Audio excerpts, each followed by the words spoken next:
Mona and Shushruta for inviting me. I'm not such a big person to be on this panel at all because I'm still a writer. I consider myself to be a student of cinema and a student of writing. But it's like, for me, it's like coming home because I'm a Bombay person and I came to Calcutta 30 years ago. So I did not have access to the kind of Godard and Eisenstein and all that you Calcutta people have, because the film society movement in Bombay was almost nil. Whatever little was there, it was very difficult for me to access because I had a small daughter at that time.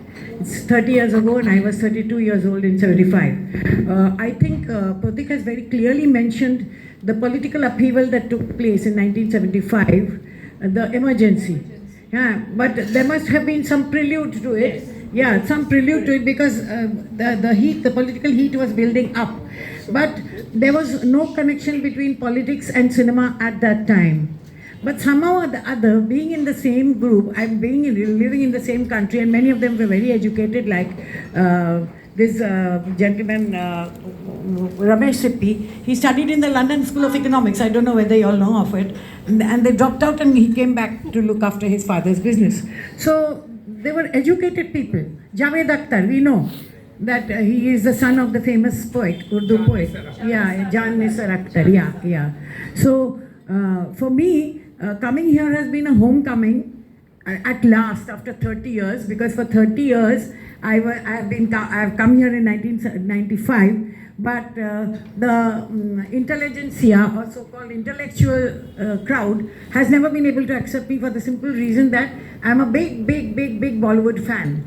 And my books on cinema are Bollywood also, Rituparna Ghosh also, Meenal Sen also, Shatrita also, but somehow I begin to feel as if I am an outcast within the intelligentsia of cinema in West Bengal. But I don't mind because Pratik's book has brought me back to tell me that Bollywood is nothing to be ashamed of, or Bollywood is nothing to be embarrassed of. And I have just one question.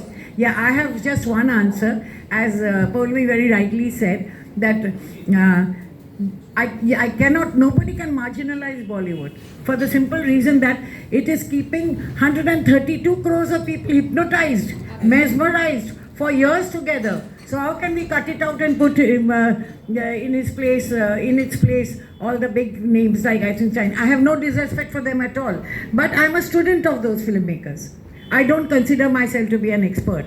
And so far as to further Tathagata's argument, one very interesting thing which I discovered when I was writing a book is that Santoshi Ma, Jai Santoshi Ma and Sholay released the same year with a few, not necessarily same day. Here you've given it in April. The release is April and that is August 15. But in one city, known as Gautam Buddha city, I think. No, Gautam Buddha was the name of the theatre where Sholay was released. Of all the films, Sholay was released.